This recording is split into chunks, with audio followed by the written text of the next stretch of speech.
Hey, I'm Sarah Smith, family doctor, clinical day advisor, and the chatting coach.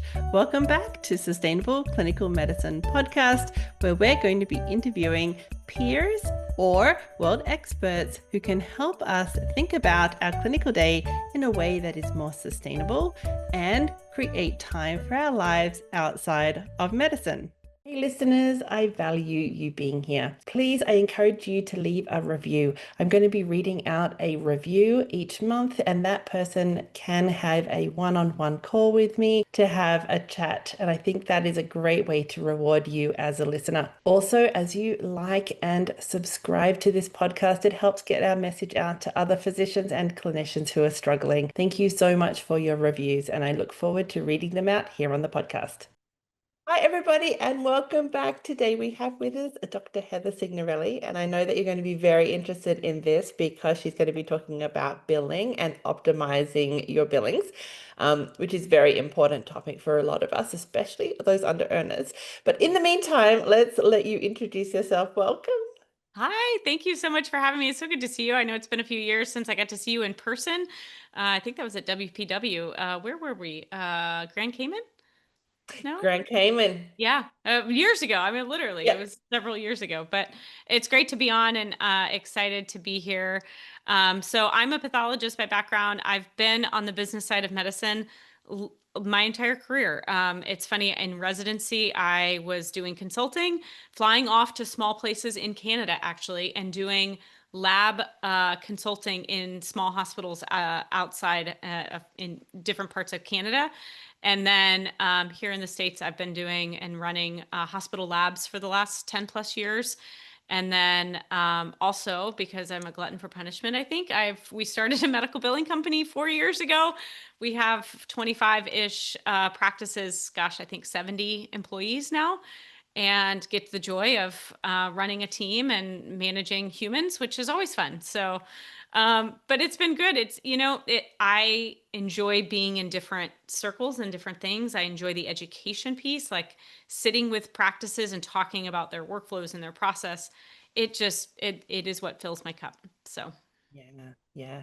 It's such a interesting space to have gotten into as a pathologist, and you're still working as a pathologist. yes. Well, I'm in the administration side, so I haven't actually looked at a slide in over 10 years.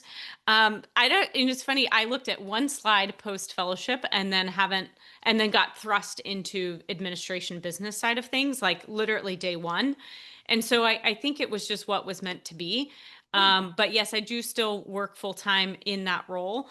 But a lot of that is Excel spreadsheets and revenue and making decisions on what a piece of equipment we're going to purchase for a Yeah, lab. So it's a very different world for a pathologist. totally. Tell us what got you interested in this side of it, because not many people doing their medical career end up not doing their clinical Yeah. side of things for very long. What made you interested in this? So I think it was my mom. My mom was a nurse or is a nurse, and she was running hospitals and surgery centers for most of the time I was growing up. And so I think subconsciously I was listening to her conversations and hearing how she ran really, businesses, right? I mean, she Mhm. was employed, but she was running it on the admin side. And I loved it. I did. And when I was in residency, I tried to actually drop part of my residency because I was like, I know I'm not going to read out slides. I just want to get done. Yeah. But they wouldn't let me. So I did it. And it was a good experience, but I really like the business side. I think when you mix the clinical piece and the business side, that enables us to put healthcare in the right place or push healthcare down the right path. And so Mhm. I think more and more physicians, like if you're willing and capable and able and enjoy it, need to be on the business side because I think we need, as a healthcare society, more physicians kind of in that driver's seat. It certainly helps you understand what the front line's dealing with when you are one of the front line. Yes. And the further I get, it's like I want to go back and do more stuff with the frontline docs and just any of the frontline staff, because it's hard being in healthcare these days. It's stressful. And so you're always having to figure out like how can we make it easier for our physicians and our frontline staff, but also, kind of tying that back to just the decreasing reimbursements and all the stuff on the finance side that you have to mix together. Mm. So I've enjoyed that mix. It is something I enjoy from a career perspective. Yeah, yeah. Tell us about some of the things you were doing with Canada and in other pathology environments in terms of workflow, optimizations, efficiencies, things that reducing the duplications, the things that you thought of that you were Yeah. teaching that help those on the front line or those providers sending to pathology. What are your kind of ideas there? A lot of it was stewardship. A lot of it is right test, right time.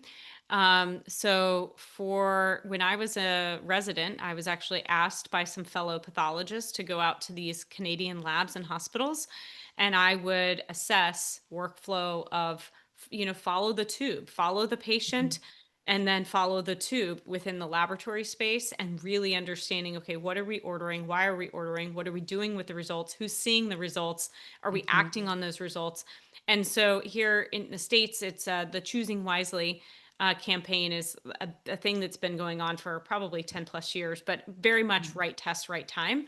And Mhm. so it's something for us to think through, like, what are we ordering, and then why are we ordering it, and what are we going to do with that result, and how do we then make healthcare more efficient when it comes to making those right decisions. And sometimes there's going to be things we order and we're shot in the dark, we're trying to figure out something complex.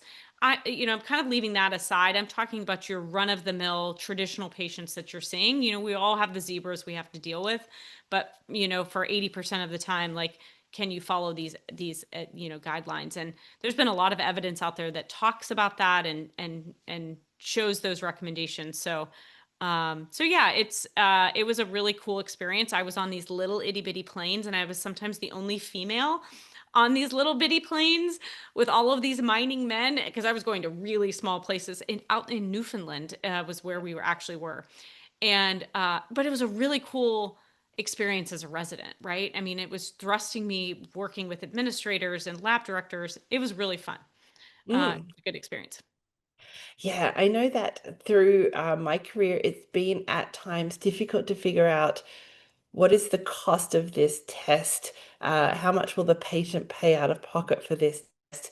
Um, who else has done this test already? And where is that result? Can I find that result or do I have to repeat it? Like, for instance, hemochromatosis genetic Yes. testing is done. And once it's done, that's it. You don't get another test, but now you got to go find the result from the last test. There's that sort of kind of icky, annoying, difficult, hard to do part of our job. And it's like, why can't this be easy, transparent, findable, centrally located? Well, and that's what we started building within our hospital system, which is a little easier to control, right? So we started building those, like, hey, you ordered hemochromatosis already, like, here is the result. And we would Mhm, provide that as a pop-up to the physician. And we did mhm, that for CBCs, for vitamin D. Like, we had maybe 100 different tests that we had these duplicate rules. But if the doc was like, no, I still need that again for whatever reason, they were able to override and make that decision. But that's hard when you're outpatient dealing with mhm. patients who've gone all over the world or all over the country, or it's almost impossible. I wish, and I really, I can't believe in this day and age we haven't solved that problem. I Well, just, the interesting about Australia, where I'm currently working, they brought in this beautiful rule that you can't have a PSA prostate test done within 13 months of a previous one, hmm, or the okay, patient pays, unless they're being followed for prostate cancer. Of course, you've still got the right, of overrides, course. which is lovely and well, except if I wasn't the last orderer, I don't know that it's within 13 months. So the patient gets a bill and then they're like looking at me going, why did I get a bill? I'm like, well, you must have had a test within the last 13 months. It's like, yeah, I Right. did with my, urologist 6 months ago. I'm like, Why didn't you well, I tell didn't me? know that result. So therefore, you just need to, and it's me now educating the patient to say, if they say to you, this isn't due yet, you're going to have to pay, I don't want the test. Right. Well, but it's like, do they remember that to say that? And then do you, like, those rules change all the Yeah, time. yeah, So it's there's, like, okay, yeah. you've got the PSA, in your mind, right? Because of the situation.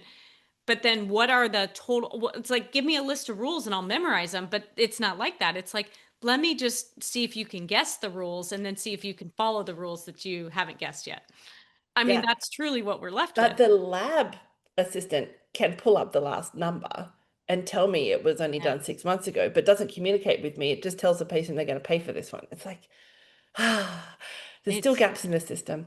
It I even in know. Canada, I said, I don't want you to do this test twice. Like if I was ordering a hemoglobin and the hematologist was ordering a hemoglobin, they wouldn't do it once and send it to both of us. They would run the test twice. I'm like, that is Oh no. inappropriate use.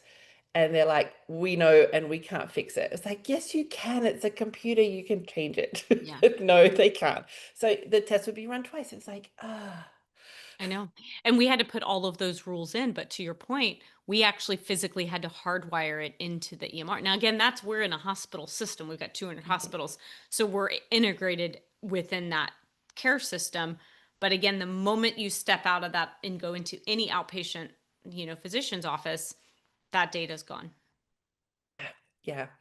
Well, I'm glad there's somebody trying to work on the inefficiencies and the glitches that we see and are annoyed by, which is a good Trying, thing. trying, And I, trying. I I'll put get the that word there's there. stewardship that, and I do love the choosing wisely. It was in Canada as Oh, well. okay.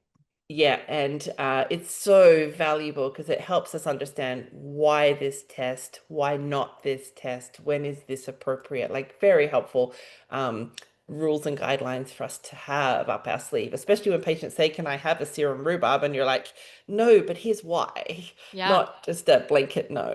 Yeah, it's funny that you say serum rhubarb because that is 100% my example when I talk to physicians is always serum rhubarb. That's exactly what I say. Always, I love always that you serum said that. rhubarb.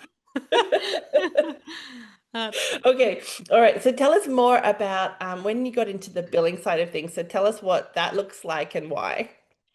Oh gosh. It actually all started with I was at a conference. I was around a bunch of physicians post COVID and they were like, billing sucks. It's terrible. I'm not getting paid anything. Like help, please. And I think I tell everybody I meet, I love a good spreadsheet. I'm a big data person. And so I was like, no, we can figure this out. And then when I was looking, was just seeing inefficiencies and things, not to the biller's discredit, but just to the process in general. And I was like, I think I can do this and run a company that helps educate, fix processes, but then also does all the billing. So we opened our company up almost 4 years ago. We've got 25 plus practices that we have, maybe 70 plus employees, and we really pride ourselves on a few things. So education, you Hmm. have to have an office that is educated and understands the billing process. Hmm. I think communication, you've got to have good communication because at the end of the day, this is a marriage between your biller and your office. Whether they're in-house or outsourced, it is a marriage and it takes communication. And oftentimes that takes a process around communication because emails get lost. I don't know about you, but my email is like like the death, it's just so much. And so we've got to have trackers. And so we've put in a lot of that. And then data. That's the last piece. You've got to have the data so that you know how things are doing and you got to know what the data means. Yeah. And doesn't matter where you are, probably. I know in the Canada system, I know in the US system, and I know in the Australian system, within that fee for service model. So your item numbers are appropriate to what you've done for this patient. And even if you're on a salary, typically the billers are in the background trying to data mine those item numbers for uploading from the hospital system to get the money out of the government for that service that was provided, even though the doctor's getting like one peak chunk, no matter what Right. they did. Right. And it's determined by the documentation that you've done. And that documentation is so important because there's so many ticker boxes and finding out what are the phrases I have to use, what are the things I have to have done in order to be compliant with that request. That's a lot of work. It is. And unfortunately, regardless of which system you're in, you have to be able to tell the story in the language by which the person on the other end is paying you from. Hmm. And it is not a language we are taught in medical school. It is not a language that we are taught in residency, but it is the language by which you should get paid, and or that you not should get paid, that you do get paid. And Hmm. so, and this is, if you're listening and you're employed and you think, oh, it's, whatever, I will tell you it will hit your paycheck eventually. It may not hit your paycheck day one, but how you bill and code and document will eventually hit your paycheck. And so whether you're employed or whether you're, out on your own, and obviously, everything counts. I do think it's important for us to understand this language. We can sit and fight it, and I do think there's value in that. Um, Hmm. but I think in the interim, understanding it is really key. And physicians in general, very smart, hardworking individuals, and we can Hmm. figure it out. Like I guarantee you, all of us can figure this out. We just have to have the time and to take the time to do it. Luckily for most docs, like you're doing 10, 20, maybe a little bit more than that, depending on if you're inpatient or complex surgery. But you've just got to know your area very well so that you document correctly and then get feedback from your billing team, whether you're employed or out on your own. I think getting that feedback from a billing team is really, really crucial. What are some of the common under earning or missed billed things that you see in the States from physicians? So misbuild things. I would say incorrectly using modifiers, or assuming that I can bill these 3 or 4 CPTs when they're all bundled into the same thing. So not understanding modifiers and not understanding what CPTs or what procedures are bundled together and reimbursed. I think those things are really, really important, because there may be a situation where you don't need to do all 3 of those the same day, and you could have the patient come back a different day and they not be Hmm. bundled. And I know that doesn't always work, and there's Hmm. extenuating circumstances about why a patient's there, or if you have to put them under anesthesia. I mean, there's all of those complexities. So this is not a one size fits all, I think. But understanding how you use modifiers to tell somebody what you're doing, and how you understand the bundling rules of whatever you're doing, can help you figure out, okay, in these cases, I have to bundle it because the patient's going under anesthesia and I'm going to get paid what I get paid. But in Hmm. these scenarios, like maybe I don't need to do those 2 things together, and I can separate those. Because it is hard, because sometimes when the patient comes in, if you're not using those modifiers correctly, you could either not be paid, or if you're using the modifier correctly, you have to realize you may only get 50% for one of those procedures versus 100. So unfortunately, you do have to know the rules, and I hate that it comes down to that. Um, but I think Yeah. if you understand the rules, you can, with your clinical brain, figure out how to manage the patient and maximize revenue at the same time. But again, not knowing the rules puts you in the dark. Yeah. Okay. What about the complexity rules? Because things changed with US Yeah. billing around or just before COVID or just after COVID. It was 2021. 2021, yeah. And so there's now new rules, and people were doing all of these system reviews in order to hit that complexity, Yep. and now that's not quite so required. And but you do have to show complexity, and there are ways to do that in the words you use in your documentation or in your understanding of what you've done with the patient. Who teaches that? Where do physicians go and learn that type of thing?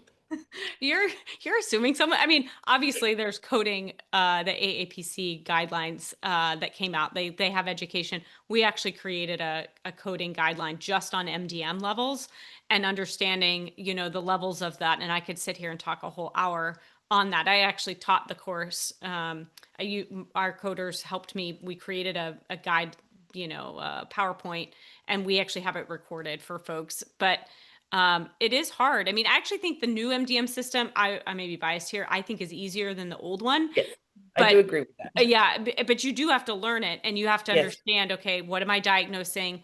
What am I reviewing? And, how much time am I spending? And which one do I want to use? Do you Hmm. want to use complexity versus time? And Hmm. um, once you know those rules again, you can, get it right and get the revenue you deserve. You do have to be a little careful. Like if you're a subspecialist and you're always billing level 5, like you may Hmm. get flagged. it may be appropriate that you're always billing a 5, but you got to just be prepared that you may have a audit and how to handle that. Um, Yeah. but I don't think we get enough education on this. And so I think you've got to find, I mean, obviously we have a podcast and we have some education modules, but you've got to find a mechanism by which to learn this. Got it. Okay, yeah. And I think that's important that it is a learnable, teachable and learnable skill. We can do this. It is annoying, but once you've done it, it does help you with that, knowing, am I compliant with the rules about this billing? Am I appropriately billing, getting what I'm getting paid what I have done Correct. Correct. appropriately. And it's, again, these are not the sexy things that we all went into healthcare for, but it is reality. And so, again, unless you want to go concierge, which again, some docs can do, and they can do that very well. And I do not knock that. I actually Mhm. just released a podcast that talks about, if I'm an insurance-based provider or physician practice, how do I think about if I should or could or would drop insurance? What does that do? And so that actually should be releasing here in the next few days. So it's not easy, but I think most people are dealing with insurance, and most people have a limited number of codes that you bill. And I think just learning those rules and really understanding it is key. Mhm. What about the Medicare bonuses for the monitoring of chronic diseases? Like the quality Those stuff. the Yes. quality stuff. Yes. Yeah. What are Yes. you noticing about that within the practices that you're looking after, or tips or tricks on that? So I would say one, and we actually also did we did a two-part series on that specific topic as well. So I'm glad you're like Mm. hitting all of my like recent topics. uh, but so number one, not everybody has to do that. So, Yeah. and you can go onto the CMS site and plug in your MPI number and know if you are eligible for that. And then the next thing is, if you are eligible, if you do need to submit that data, your actually EMR vendors, your your software vendors typically have really good modules. If you have a good vendor, have good modules who can help you submit that data. I would say we probably have maybe 30% of our practices probably are small enough to where they don't qualify. And then Mhm. probably 70% are having to submit that data. And I would say half submit it and half don't would be my estimate based on what we've seen. Um, some just don't want to deal with it, and Mhm. some are OCD and very aggressive about it. And Mhm. again, those additions or subtractions can be up to 9%. So it's not a small number. Yeah. The average is like 2%, so it's not Mhm. typically a huge, but it could be higher than that depending on the year and your subspecialty and so forth. So Yeah. I highly recommend, if you are eligible, it's not that hard. Um, but again, it's another thing on the to-do list. Well, that's what I was curious about, is how is it not on the physician's to-do list? What have you seen happening within the practices that do submit regularly or consistently? Is there any workflows using team that has been shown to be very helpful, taking it off the physician's to-do list? I think it's having a really good office manager. Mm-hmm. I'm going to tell you, having somebody who really understands workflows, data, and who can be your right hand. And unfortunately, not all practices can afford that. And I get that. And so you see some of the smaller practices struggle with that, although for the most part, many of them don't need to submit. So Mm-hmm. you're good there. But then you get those medium-sized practices, right? And then you've got an office manager who maybe has experience but doesn't have experience in your subspecialty or your area, or maybe they're healthcare but not haven't run a private practice before. And I think that's where we see a lot of breakdown is really in the skill set of the team you hire, and then knowing yourself that that needs to be a priority for them. And that's where leadership comes into play, right? It really comes down to, okay, what do I, as CEO and owner of this practice, need to focus on? And what do I need? What can I leverage my team to delegate? Mm-hmm. And then what is that priority this quarter versus next quarter? And how do I measure and monitor those? And that's hard to do when you're seeing patients 5 days a week. And so I think the struggle is figuring out when and how you're going to learn how to run a practice, coming up with the to-do list, and then hiring the right team and then delegating that out. And so I would say, if you're listening and maybe you're first 3 years into practice and you're trying to figure this out, leverage coaching, leverage others who've done this. learn from them of how do I set my priorities. The first few years will be rough, but the better you learn it and then learn to delegate and build up a good team, the easier it will come. I mean, it's like residency, right? Like the first, year or two sucks. And then you Mm. kind of get the hang of it. And then like 10 years after, training's over, you look back and go, okay, I can actually do a lot of really good things. It's a phase, right? It's like having a newborn. Yeah.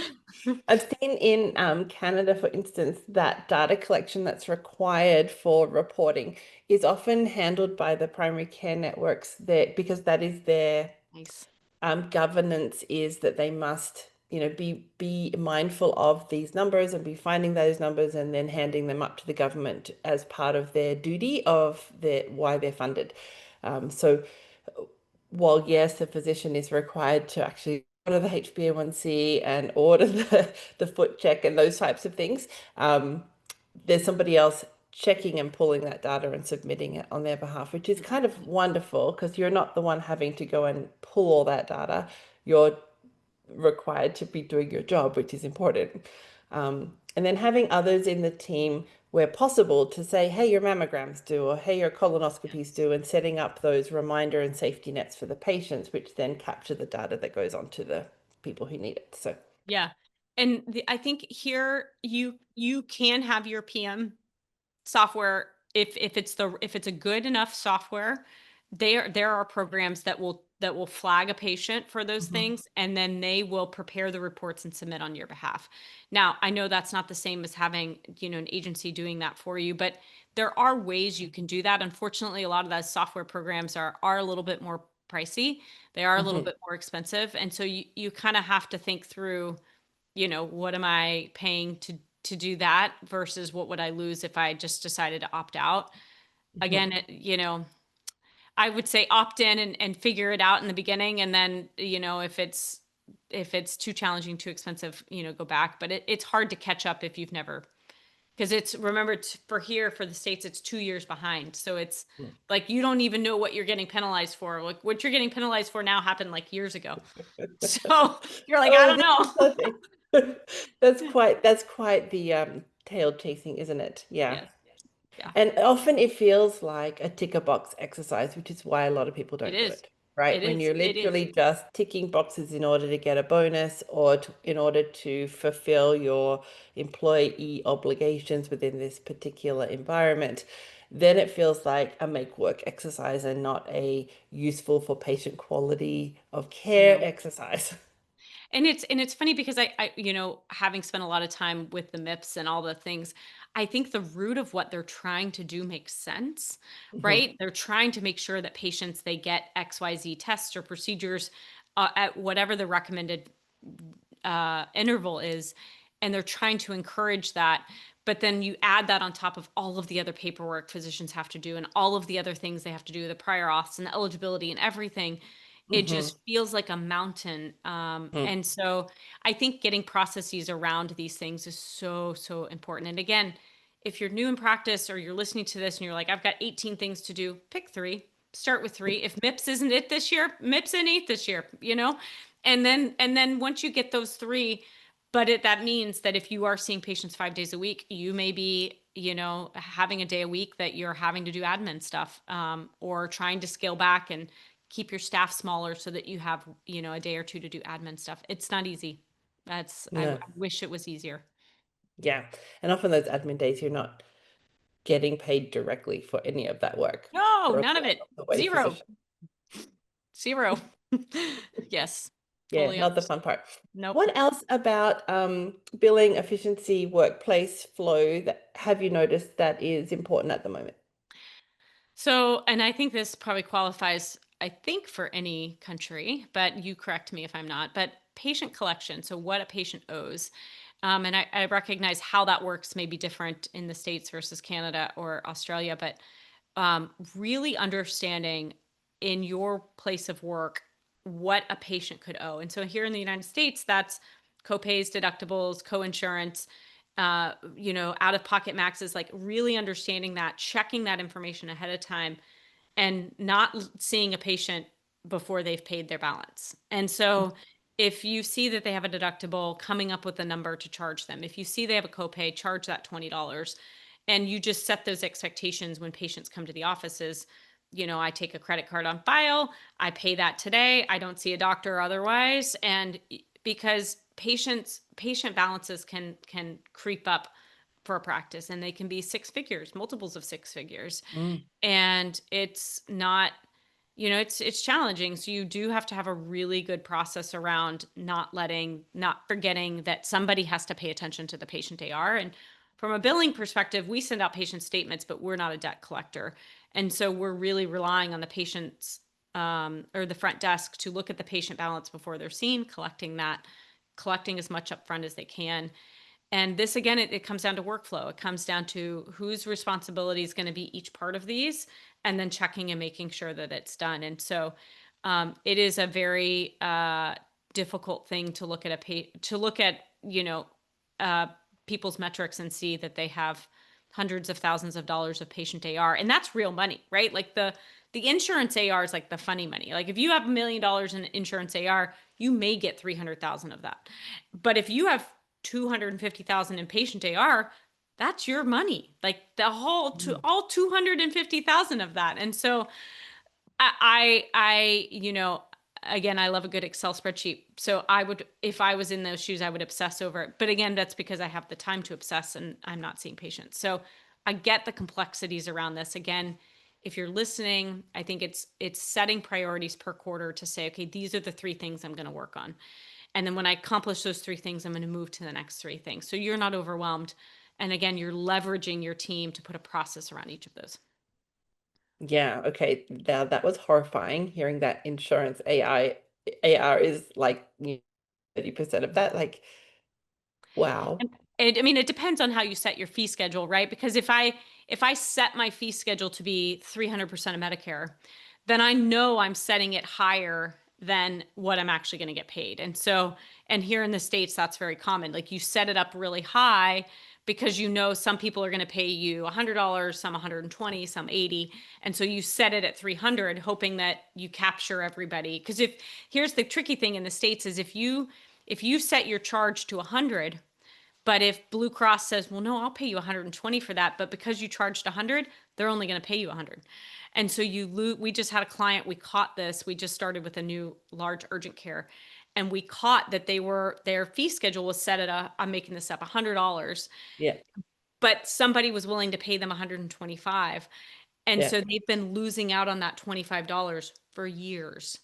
And so when we got in there, we saw the explanation of benefits, and we're like, there's no adjusted amount. They're paying you exactly what you charge. And that's how you know Hmm. that you're not setting It your could have been fees high. higher. It could be higher. So you set that. So most people set it really high so you don't run into that instance. But in this case, we found that. And so they'll be getting paid, I think it was $25 more per CPT. And it was a pretty high CPT for them. So they were excited. Yeah, absolutely. And so in the States, is the patient going to tap their Visa card for just the out-of-pocket part? So it depends. So every patient, this is the very confusing part. In the States, it depends on the patient's agreement with the insurance company, what Okay. they owe, when they owe it.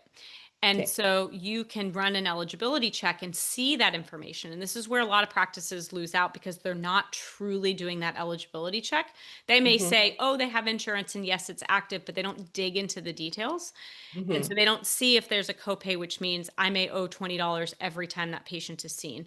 Or they don't see that they've got a $200 deductible, which means they need to pay, they have to come completely out of pocket before insurance will cover anything.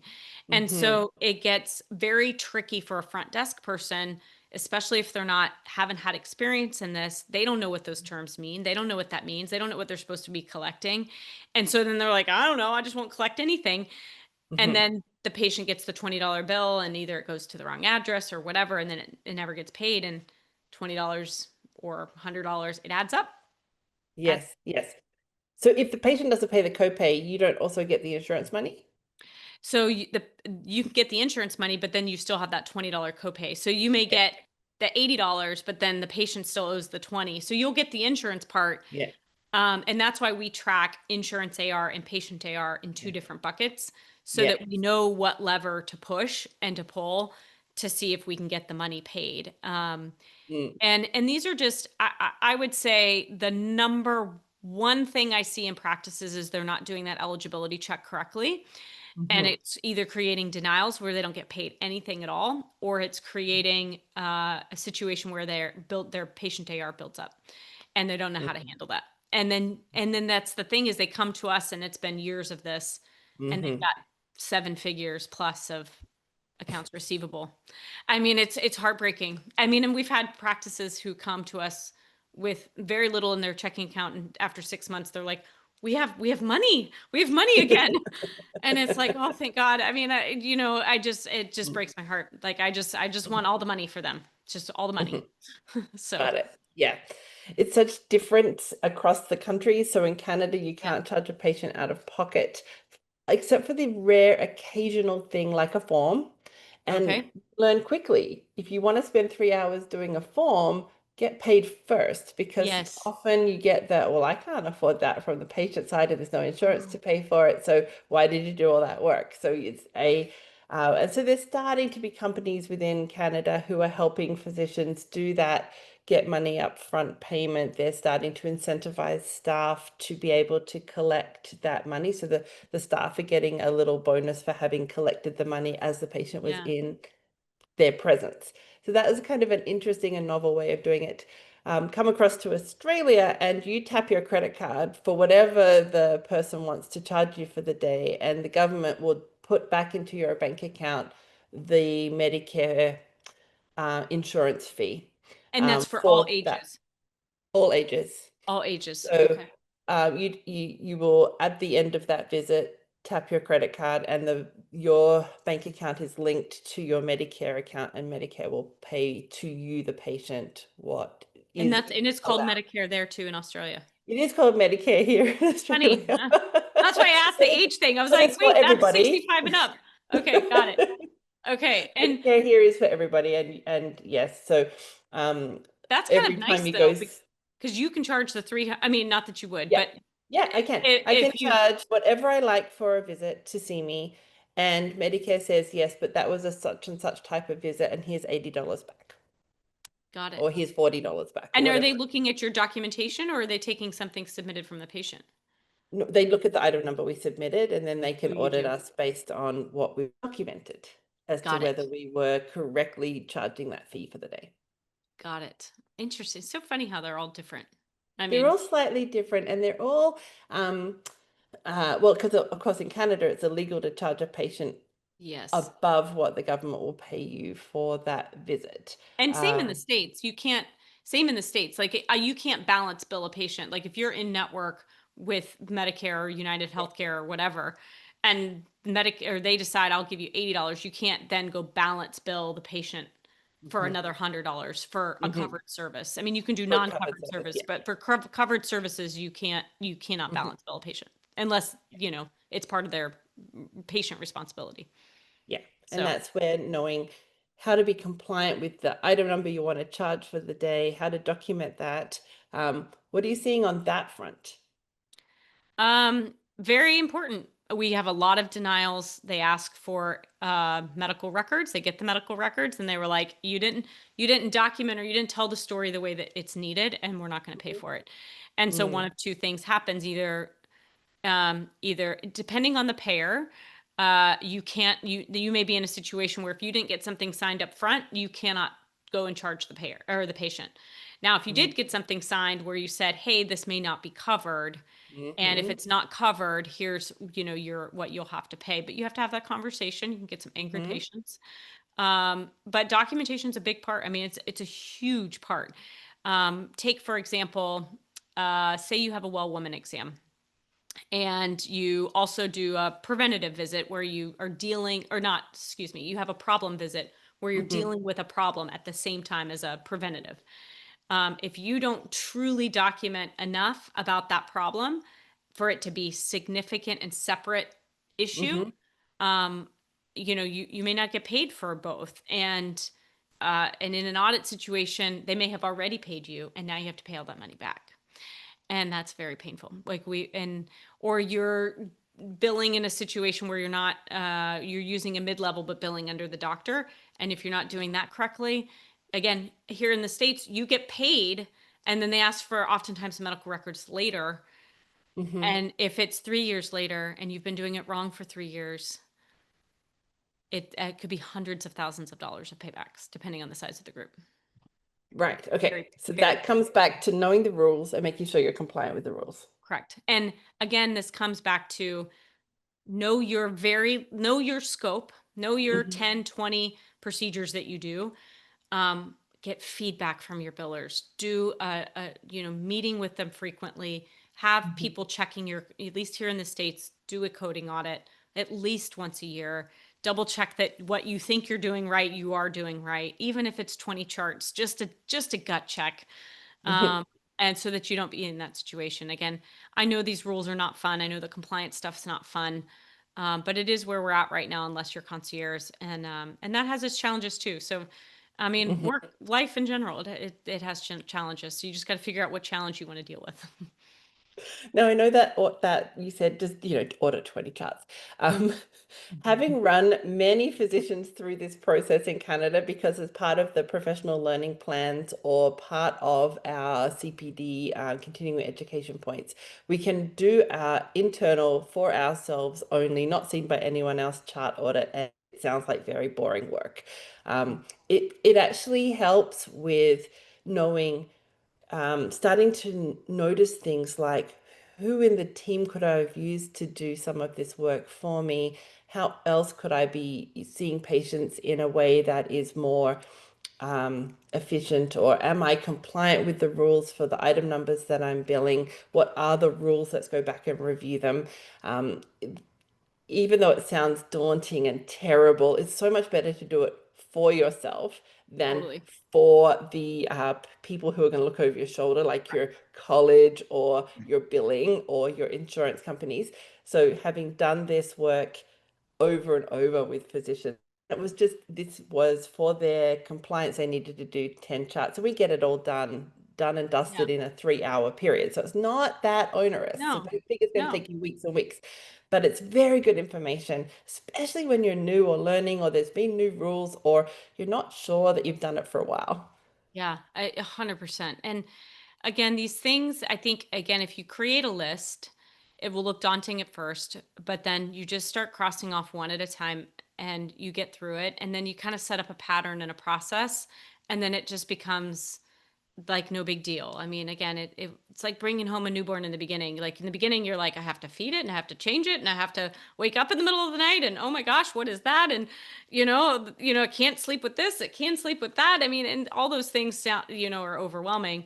And then by 6 months, you're like, I could do this in my sleep, and you are doing it in your sleep. And so, medicine in the practical aspect of this is much like that. You just need to come up with your rules of engagement, the things you need to do, set up a process around it, and then you do it. And again, it will get easier with time. And the last thing I did want to bring up that I forgot to mention was the chart sign off. And that reminded me, as you said, charts. We have practices that struggle with this, and that it could be months, 6 months, maybe even close to a year before they're signing out those charts. And I don't know how it is in the other countries, but here in the States, if those aren't signed off timely, and if we don't get them to the insurance company on time, you can have timely filing and you cannot appeal your way out of those. It is free patient care that you are spending. And so, and one of the things I'll say is, if the office isn't doing a great job with eligibility, meaning they don't always know the insurance company, and if you sign out that chart right before timely filing and you submit it, and then there's an eligibility issue, you'll get a timely filing denial and you cannot appeal your way out of that. So I highly, highly recommend, sign out those charts within the week, ideally within 24 hours, but I know that can be challenging, but certainly within the week. And it'll help. What are the time periods of lockout for billing there? What do you see as some of the timeouts? So Medicare's the best. It's 365 days. But other private payers are anywhere from 90 to 180 days, I would say is common. We have some that are 30 days. And it's usually those really small payers that often are your secondaries that are in that 30-day range. And so you don't know that until the primaries crossed over to the secondary insurance, and then you get a timely filing denial. And so, and those are just the most painful things. And we cannot report ourselves out of, meaning I cannot send enough reports sometimes to let a physician know that they need to sign out their charts. I mean, it is one of those things like in a marriage, like you got to unload the dishwasher every day, and it's annoying, but you just got to do it. Sign out your charts. Because sometimes it's crucial to get paid. Yeah, I know, for instance, in Alberta, it was 90 days that you had to submit your item numbers for billing. Otherwise, they won't accept them after that 90 days. And if there's a reconciliation, I think you can do that. But it's still, they want it done within 90 days if possible. But yeah, that's submitting your billing within 90 days. And I see physicians sometimes not closing the charts, but submitting the billing numbers. But that's just a big problem if you get audited for those charts. And so we really do love to teach, how to finish your charts after every patient. That's what I teach. And I love people in the program to be able to learn how to do that. It is possible. Yeah. For those of you who are listening going, I can't do this. This is part of my problem. We got you. We can teach this too. Yes. This is a teachable skill. You can do it. Find the people who can help you get there. Because we would love for you to not have that burden hanging over you, because it is a horrible place to have to be. And again, I think that's where it does come down to like really learning and hearing about what others have done, whether that's, coaching with your chart program or coaching private practice in general. Like, I think having a buddy system is really important. Like, we had buddy systems in medical school. We had, mentors in residency. We had senior people teaching us the ropes, like how to scrub in your first time, like those terrifying things that once you figure it out, you're like, okay, I got this. I do think that all of this is learnable. You just have to make the time and prioritize doing it. And again, those first few years out may be really painful. But then once you get a system in place and you know how to do it, and you have the tools and the people behind you, all of this, we see really successful practices that are doing excellent managing a lot with the right team. Yeah, I love that. How do people find you if they're looking to learn all about this billing thing and maybe wanting to get some help with it, wanting to watch some of those webinars you put together? How do they find you? So our website is natrevmd. So that's natrevmd.com. Super easy to go over there. So head on over there. We have our podcast, I have a book, and we have our billing course all kind of listed under resources. You can also shoot an email over to info@natrevmd.com. And those will make their way to me slowly. So, or one of our team members will answer them for you. So we're happy to help, and check out our podcast. I think that's probably the most helpful resource we have. And start there. What's the podcast called? NatRevMD. So excellent. Just NATREVMD. And again, you can find that on our website or anywhere you listen to podcasts. Excellent. Okay, that's wonderful. Anything we didn't talk about that you want to leave our listeners with? I think the number one thing is hopefully you walk away not feeling overwhelmed today, but feeling hope. All of this is something you can accomplish. I think it's just, again, chunking down, okay, what are my 3 things I'm going to do this week or this month or this year? And then partnering with good folks like yourself on learning those skills. Because if we can get through the Krebs cycle and all of those nerve things we had to learn in medical school, I remember the big whiteboards we would draw out. If we can do that, we can do anything. So, but you just got to have the right people and tools to do it. Yeah, love that. Thank you so much for being here. And everybody, you have a wonderful rest of your week. Bye. Yeah, thanks for the invite. Bye. Hey, if you found this podcast episode helpful, I would encourage you to like and subscribe. Every time you do, you help a colleague or friend find our podcast, and it can help them too. Don't forget to share it along with your friends. If you're looking for extra help, don't forget we have Charting Champions for physicians and Smarter Charting for nurse practitioners and other clinicians to help you get home with your work done. We are helping you create sustainable clinical medicine. Thanks for listening.